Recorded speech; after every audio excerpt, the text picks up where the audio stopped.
반갑습니다. 이번 시간, 생활교육 10번째 시간이죠, 벌써. 그래서 동물과 윤리에 대해서 한번 배워보도록 하겠습니다. 교과서에서도 역시나 동물과 윤리가 아니고, 동물 실험, 그 다음에 동물 권리에 대한 내용이죠, 그죠?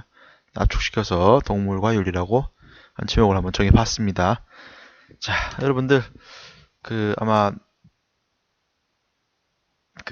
유튜브 영상을 보고 오셨겠죠, 그죠? 유튜브 영상 내용은 뭐였습니까? 네, 그렇죠. 한번 보셨나 모르겠지만 그 유명한 탈리도마이드 사건입니다. 탈리도마이드 사건 영상에 나왔듯이 이 임산부를 위한 보조제로서 만들어진 건데 임신을 좀 잘하게 유지하게 해주고 그다음에 특히 입덧 방지 이런 게 주요한 이 효능이었죠. 근데 문제는 약이 실제로 제대로 된 인체 실험을 하기가 힘들었기 때문에 거의 동물 실험만으로 어느 정도 요즘은 이제 있을 수 없습니다만 옛날에는 그런 일이 있었던 거죠. 이게 옛날 얘기이기 때문에 50년대, 60년대이기 때문에 1950년대, 60년입니다. 죄송합니다, 여러분. 2000년대이기 때문에 1900년대 자체 생각을 못하죠, 그죠? 아재였습니다. 하여튼 1960년대 이럴 때 동물 실험을 제대로 거치지 않았기, 동물 실험 정도만 거치고 동물 실험에서는 확실히 효과가 입증이 됐어요. 그죠? 효과가 검증이 됐는데, 이 실제 임산부 실험을 실제 실험하긴 했는데, 인체 실험 한다 하더라도 인체에 있어서 실제 임산부들을 대상으로 한 실험은 참 힘들었을 겁니다. 아마 임산부를 대상으로 한 실험에서. 그래서 아마 일반인 실험을 했을 것 같아요. 그죠? 네. 자, 그래서 실제 아기에게 어떤 영향을 끼치는지는 확인을 못 해놓은 모양인데, 그러다 보니까, 이 탈리도마이드의 부작용이 뭐였습니까? 그죠? 혈관 생성을 억제했기 때문에 혈관이 제대로 생성되지 못해서 기형아가 속출하는 그런 사태가 생기게 되죠. 이 기형아 사태는 또 하나 지금 배우고 있는 동물 실험과도 관련이 있지만은 우리 앞에 했던 낙태와도 깊은 관련이 있습니다. 그죠? 그래서 당시 이제 이미 태어난 아이들이 기형아라는 걸 아는 아직 뱃속에 아기를 둔 임산부들은 아마도 태아가 온전치 못할 것이다라는 걸 예상할 수 있겠죠. 그래서 그때 역시나 낙태에 대한 논의가 굉장히 크게 작용했던 것도 사실입니다. 자, 아무튼 여기서 말할 것은 바로 동물 실험인데 동물 실험의 실효성 여부에 대해서 의문점이 생기는 거죠. 아니, 동물 실험이라는 것이 과연 실제 의학적인 어떤 도움이 될까? 충분히 의심스러운 상황입니다. 그래서 동물 실험만으로는 실제 우리에게 충분치 않다. 그래서 뭐 지금 당연히 인체 실험을 하긴 합니다. 동물 실험에 더불어서 보통 이제 일반적으로 약을 맨 처음 개발한다 그러면은 무조건 제일 먼저 하는 것이 생체에 대한 실험이겠죠. 그죠? 생체이기 때문에 제일 중요한 게 동물 실험이죠, 보통. 바로 동물 실험 들어가는데 동물 실험도 단계는 있습니다. 뭐 무조건 그 포유류 이런 걸 안 나가고 가장 기본적인 동물부터 시작합니다. 그죠? 그래서 뭐 알다시피 이제 제일 약한 게 쥐죠. 그죠? 쥐 정도. 쥐에서부터 시작해서 그 다음에 좀 더 큰 뭐 개라든가 나아가서는 인간 가장 비슷하다고도 말하는 이제 원숭이 등까지 이어지는 이런 식의 단계를 거치면서 실험을 하게 되죠. 그죠? 그리고 이게 어느 정도 끝나고 나면 인체에 대해서도 실험을 합니다. 보통 이제 이런 인체 실험은 제약회사도 많이 하지만은 은근히 또 인체 실험을 많이 하는 것은 화장품입니다. 화장품. 여러분들 화장품 쓰고 있는 것도 다 인체에 작용하는 거기 때문에 실험을 하려면 먼저 인체는 아니지만 생체까지 먼저 해야겠죠. 그죠? 그래서 동물 실험과에서는 화장품도 많이 이루어진다는 거. 그러고 나면 이제 인체 실험이 이루어지게 되는데 이때 이제 주로 이제 처음에는 이제 어, 그 보통 약을 개발할 때는 다른 약이 이미 들지 않는 그런 이 중증 환자들을 먼저 대상으로 할 수밖에 없습니다. 보통 이제 암 같은 경우에 그렇죠, 그죠? 암 같은 경우에는 일단은 다른 약을 쓰는데 아무런 효과가 없고 진짜 이제 마지막이다. 이제 더 지푸라기라도 짚는 심정으로 한번 도전해 보겠다는 사람들이 먼저 시작하고 그 사람들에게 이상이 없으면 이제 어느 정도 좀 일반적인 환자들, 그다음에 뭐 정상인에게도 시행될 수 있겠죠, 그죠? 당연히 약의 진짜 효능은 이런 환자들 대상으로 한 실험에서 나오겠지만은, 혹은 일반인 대상으로 한 실험에서 나오겠지만은, 이 환자들을 실험 바로 하게 되면 어떻겠습니까? 굉장히 위험할 수도 있겠죠. 환자들의 생명이. 그래서 그나마 환자들의 생명을 조금이나마 보존하기 위해서는 동물을 이용할 수밖에 없는 거죠. 실험실 생제 같은 경우 실제 이제 복제나 번식이 굉장히 유의하고 쉽죠, 그죠? 쉽기 때문에 또 사용이 용이하고 결과도 파악도 굉장히 편하다고 합니다. 또 심지어 실험쥐 같은 경우는 단순히 만들어지는 게 아니고 그 실험에 특화된 어떤 쥐를 만들기도 한대요. 그래서 미존자 같은 걸 일부러 조작해서 그런 질병이 있는 쥐를 만든 다음에 치료하게 하는 방법도 있다고 합니다. 근데 그 과정 자체가 굉장히 어찌 보면은 쥐에게는 못할 짓이겠죠. 당연히 이 쥐는 원래라면 태어나지도 않았을 것이고 또 만약에 이렇게 안정된 실험 환경 속에서 살아가지도 못하겠죠. 그죠? 하지만 그 대가는 그죠? 생명을 잃는 그런 거기 때문에 실제 동물에게 만약 인권 같은 권리가 있다면은 오늘따라 영찰을 써지네요. 그죠? 만약에 동물에게도 이런 인권 같은 권리가 있다 치면은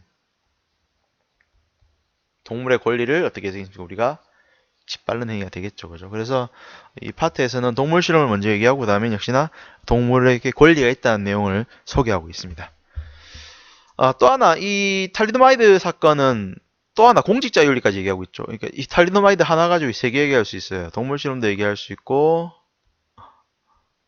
그다음에 낙태도 얘기할 수 있고 심지어 나아가서 공직자 윤리까지 얘기하는 크게 세 가지 범위가 다 걸쳐 있는 그런 큰 사건입니다. 유럽에서는 탈리도마이드가 솔직히 이제 그 허가가 쉽게 났습니다. 동물 실험을 했다 그러니까 오케이 이래가 됐는데 미국에서는 한 FDA 그 FDA 압니까? FBI 아니죠, 그죠? FBI는 첩보 기관이고 FDA는 이제 그 음식이나 이런 약품들 허가해주는 관청이거든요. 식품 약처 같은 거죠, 그죠? 여기서 이제 한 공무원이 말단 공무원인데 제출된 이제 그 접수된 서류를 보고 이제 보니까 이거 좀 너무 좀 좀 내용이 좀 빈약한데 이래가지고 허가를 안 내준 거죠. 그래서 외부 압력이 많이 들어왔다고 합니다. 그런데도 불구하고 신념으로서 이걸 꾹 막았기 때문에 유럽이 이렇게 탈리도마이드로 인해서 큰 골치를 앓을 때 미국은 전혀 이런 탈리도마이드 부작용을 겪지 않았던 거죠. 그죠? 미국을 살린 위대한 여성입니다. 여성으로 평가되고 있습니다. 자, 그럼 이제 본격적으로 한번 얘기해 보도록 하죠. 자, 먼저 동물 실험이죠. 그죠? 동물 실험, 아까 얘기했던 것처럼 이 인체 실험 이전에 이루어지기 때문에 당연히 찬성 측 논거의 가장 큰 이유는 바로 인체의 안전을 담보하기 위해서가 제일 큰 이유가 되겠죠. 아무래도 그죠? 그래서 책에는 안 나와 있습니다만 선생님이 볼 때는 제일 큰 논거는 인체에 적용하기에는 무리가 있기 때문이다 라고 말할 수 있고 그 다음 일부에서는 인간과 동물이 그래도 같지 않지 않느냐 적어도 역시나 인간이 더 귀중한 존재다. 우리 인간이 솔직히 인간을 위해서 하는 작업이기 때문에 그래서 인간을 보다 우월하다고 보는 거죠. 그죠? 그 다음 비록 미약할지라도 그 어느 정도냐면 이제 인간과 동물이 공유하는 질병은 제가 알기로는 한 15%도 채 안 된다고 알고 있습니다. 15%, 15%가 아니고 몇 프로대로 알고 있습니다. 1.5%인가? 1.5%인 것 같습니다. 1.5%. 1.5%밖에 안 되고, 그러니까 그 제가 아무리 감기 걸려도 홀골골 걸리고 있어도 옆에 저희 집 고양이는 감기 안 걸려. 감기는 고양이하고 상관이 없는 건가? 그렇죠? 대신 이제 고양이들 같은 경우는 눈에 이렇게 한 번씩 이렇게 붉은 게 올라오고 하죠, 그죠? 그런 증상은 한 번씩 있더라고요. 반면에 또 고양이가 그렇게 눈에 막 올라오고 할 때 나는 또 그렇다고 해서 뭐 눈에 올라오고 하진 않습니다. 그러니까 이 동물과 인간이 공유할 수 있는 질병의 종류는 극히 제한돼 있다. 근데 뭐 동물에서 옮겨온 질병들이 몇 개 있죠, 그죠? 지금 코로나 바이러스도 알다시피, 예, 잘 알다시피 동물에서 원래 옵니다. 맨 최초의 코로나는 거죠. 그런 거고, 뭐 에이즈도 아주 밀림속 깊은 곳에 있는 원숭이들에 감염된 병인데 원숭이들은 그렇게 큰 영향을 끼치거나 하지 않는데 인간에게는 아주 위험한 그런 질병이었던 거죠. 그래서 어떤 동물에게는 덜 위험한 질병이 또 인간에게는 극히 위험하기도 하고 또 인간에게는 별거 아닌 질병이 동물에게는 극히 위험하기도 하고 이렇게 이 동물과 인간의 조건이 같지가 않습니다. 하지만 그럼에도 불구하고 그래도 또 어느 정도 일부 유사성은 있다는 거죠. 자, 바로 그래서 반대측 논거에 보면 바로 나오는 게 첫째로 유사성 매우 적다. 이것도 충분히 이용 가능, 얘기 가능하겠죠. 그죠? 유효성이 실제 적은 건 사실이니까, 그죠? 유효성이 적다. 그 다음에, 인간과 동물의 도덕적 지위는 같다는 입장. 좀 이따 배우게 되겠지만, 충분히 같다고 봅니다. 인간과 동물은 쌤, 이퀄, 이퀄리티, 이퀄리티 하다는 거. 그 다음, 인공 장기 조직이 많이 개발되어 있습니다. 최근에는. 그래서, 뭐 인체 실험 위험하다 그러면은 인체에 앞서서 인체와 똑같은 상황의 조직과 장기를 활용해 만든 게 그래서 보통 나오는데 이제 이 화장품 실험인데 좀 잔인하죠, 그죠? 예, 옛날 책에는 실려 있었는데 지금 책에는 다 뺐는데 여러분 여학생들 많이 쓰는 마스카라이죠, 마스카라. 마스카라가 눈에 바르니까 이게 안정성을 확보해야 된다 아닙니까? 그래서 마스카라를 실험하기 위해서 어떻게 하냐면 토끼에게 24시간 계속 약만 바릅니다. 토끼 눈에다가. 토끼 눈을 이렇게 잡아가지고 토끼 눈을 이렇게 탁 벌려요. 기계로 딱 잡아놓고 꼼짝도 못하게 해놓고는 그 위에다 계속 마스카라를 바릅니다. 아주 잔인하죠, 그죠? 좀. 근데 그럴 걸 막기 위해서 어떻게 했냐면 이 인공 각막 조직을 만들었습니다. 이걸 배양을 해가지고 여기다가 실험을 할 수 있는 시스템도 만들었어요. 근데 이것도 한편으로는 또 재비판이 가능하죠, 그죠? 인공장기 같은 경우는 극히 이제 제한적이다, 제한적. 그러니까 딱 각막이면 각막, 혹은 뭐, 피부면 피부, 이런 부분만 가능하지, 뭐, 심장이라든가, 혈관, 뭐, 혹은 진짜, 근육, 이런 전체적인, 인간의 유기체적인 어떤 전체적인 어떤 변화성은, 전혀 측정할 수가 없기 때문에, 호르몬 분비라는 게 어떤 측정하기 힘들기 때문에, 또 극히 제한적으로밖에 쓸 수 없다는 거, 뭐 화장품 개발 정도에밖에 못 쓰는 거죠. 예, 그런 문제도 있다는 거. 그러니까 원래 이 토론이라는 것을 해보면 찬성층 논고 나오면 그거에 대한 반박이 있고 또 그 반박에 대한 또 재반박이 이루어지고 이렇게 연속됩니다. 여러분들도 한번 다음에 토론 활동을 통해서 그런 과정을 해보도록 해요. 자, 그 다음 책 넘어가면 62쪽에는 동물 권리 얘기 나옵니다. 그래서 동물이 인간과 비슷하게 인간 인권이면 동물은 동권쯤 되겠죠. 동권. 그래서 그런 게 똑같다. 인간과 다르지 않다는 겁니다. 그죠? 자, 이 얘기 하는데, 먼저 근대, 우리 살고 있는 현대 말고, 한 16세기에서 한 18세기까지 이어지는 이 시기 동안에는, 16시부터 18시까지는, 동물과 인간의 도덕적 지위가 같지 않다 봅니다. 특히 동물이 도덕적으로 지위를 가지지 않는다고 보고 있어요. 가지지 않는다고. 그때 그걸 얘기했던 사람들이 누구냐면, 먼저 데카르트라는 사람입니다. 데카르트. 여러분, 작년에 배웠습니다만은, 동물은 인간도 기계로 봅니다. 솔직한 말로. 인간도 거의 기계로 보는 사람인데, 역시나 동물도 기계로 봅니다. 그래서 기계처럼 유기체적 그냥 유기물이다 이 정도로 보고 있는 사람이죠, 그죠? 그리고 이 반면에 아키나스나 칸트는 그나마 그래도 동물을 좀 이렇게 보호하고자 합니다. 동물 보호에 대한 얘기 하는데 다만 보호를 인정하지만 그 이유는 뭐냐면 그 이유가 어디까지나 인간 때문입니다. 인간. 그래서 우리 하나 인간 중심주의죠. 인간 중심주의. 아까 얘기했죠. 인간 중심주의다. 아키나스의 경우에는 동물에 대한 사랑을 통해서 우리 인간에 대한 사랑을 키워줬기 때문에 동물도 사랑해야 된다는 얘기하고 칸트의 경우에는 인간 스스로의 도덕성이라든가 스스로에게 주어진 어떤 도덕적 의무를 수행하기 위해서라도 동물을 학대하지 말아야 된다. 이런 얘기 하고 있다는 거죠. 그죠? 그래서 동물은 솔직히 중요하지 않고 인간을 위해서 동물을 학대하지 말자. 이런 입장입니다. 하지만 현대에 와서는 다르다는 거죠. 현대에 와서 동물 보호론자들은 현대 동물 보호론자들은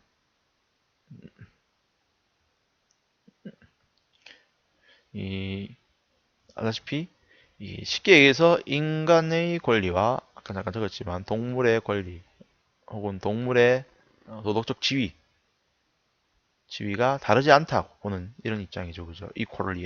이퀄하다. 먼저 싱어가 있죠. 싱어. 그다음 레건도 있고 싱어의 경우에는 동물 해방론 이렇게 부르고요. 레건의 경우에는 동물 권리론 이렇게 부릅니다. 이 부분은 환경윤리 파트에서 다시 또 배우게 됩니다. 그죠? 책에서는 그래서 싱어를 일부러라도 소개를 안 시켜주고 있어요. 뭔가 좀 이상하지 않습니까? 그죠? 그냥 솔직해지는 거죠. 그죠? 책에는 벤담을 싫어하는데 벤담보다는 차라리 싱어를 낫지는 않죠. 그래서 선생님 솔직하게 싱어를 먼저 싣고요.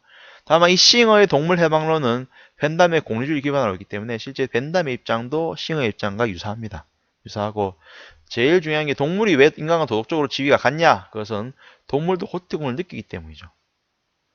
알다시피 여러분 동물도 다 고통 느낀다니까. 이제 당연히 일부 무척추 동물 이런 것들은 그리고 이제 대다수 바다에 엄청 많은데 이제 이 동물 중에서도 이제 굉장히 그 저급한 동물들이 많죠. 하지만 아무튼 척추 이상의 이런 동물들은 신경 조직이 있기 때문에 고통을 느낀다는 거죠. 예.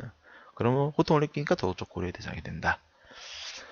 또 하나 레건의 경우에는 아까 얘기했던 권리로 받은 거죠. 이 싱어는 권리는 아닙니다. 싱어는 권리로서 보진 않고 권리로는 안 보고 단지 나중에 배우게 되겠지만 쾌고 감수 능력으로서 동물이 인간과 똑같다고 보고 있어요. 근데 이 레건의 경우에는 아예 동물도 권리를 지닌다. 그래서 권리론자로서 볼 수 있습니다.